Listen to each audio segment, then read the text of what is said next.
आज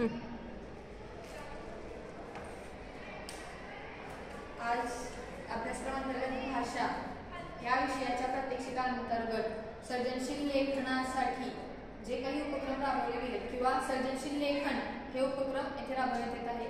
मी आयशा पठाण तुमच्यासमोर प्रस्तुत करते प्रदूषण याविषयी मी लिहिलेला एक छोटासा लेख।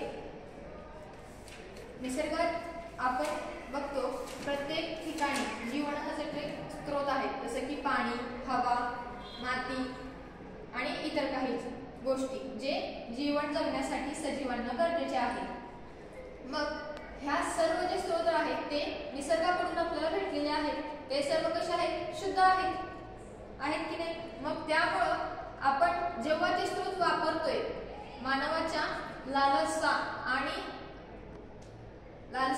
त्याच्या जे काही स्वतःला सगळं असलं पाहिजे, हवाचं जे भाव आहेत त्याचे, त्यामुळं तो इथले जे सर्व स्रोत आहेत तो नष्ट करत चालला आहे आणि जे शुद्ध किंवा एकदम पवित्र असे स्रोत आपल्याला भेटलेले आहेत त्याचा तो काय करतोय? नाश करतोय। जे पाणी शुद्ध असलं पाहिजे त्या पाण्याचं तो प्रदूषित करतोय। आणि प्रदूषण म्हणजेच काय तर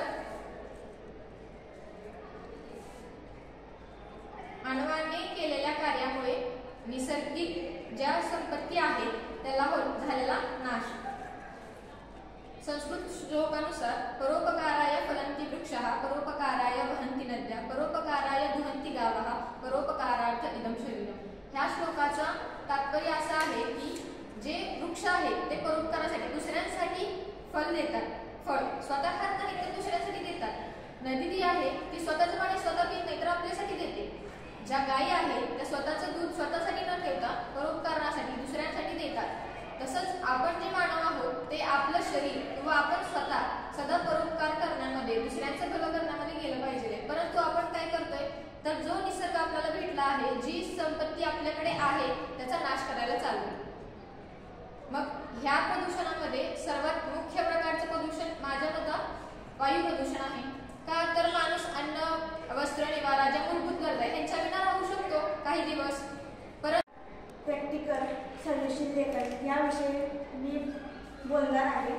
सर्जनशील लेखन म्हणजे नवनिर्मिती, नवकल्पना, आपल्या जीवनात घडलेल्या गोष्टींमधून ज्या घडतात, तुम्हाला काही लिहावंसं वाटतं म्हणजे कथा लिहावीशी वाटली तर एखादी कविता, तर मी कविता लिहिलेली आहे ते तुम्हाला मी वाचून दाखवते। नकळत काही होऊन जाते, काहीतरी वेगळेच घडते, काहींना ते समजत नाही, काहींना ते समजून येते।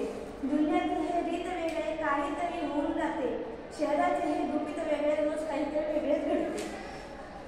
शब्द माझे ओंजळीले, तूच तेव्हा झेललेले, मोकळ्या शब्दांचा माझ्या कौतुकाने तोललेले, मी पुन्हा शेफारून ते शब्द काही फेकले, शब्द तेही तूच तेव्हा आवडीने ऐकले, बोलण्याचा छंद तेव्हापासून हा लागलो बोलायला व्याससंग आता वाढला। हे मी लिहिलेल्या कविता म्हणजे या मी स्वतःही लिहिलेल्या कविता आहेत, त्या मी तुम्हाला वाचून दाखवल्या। सर्जनशील म्हणजे आपल्या जीवनात घडलेल्या गोष्टी किंवा एखादी तुम्हाला कथा आवडत असेल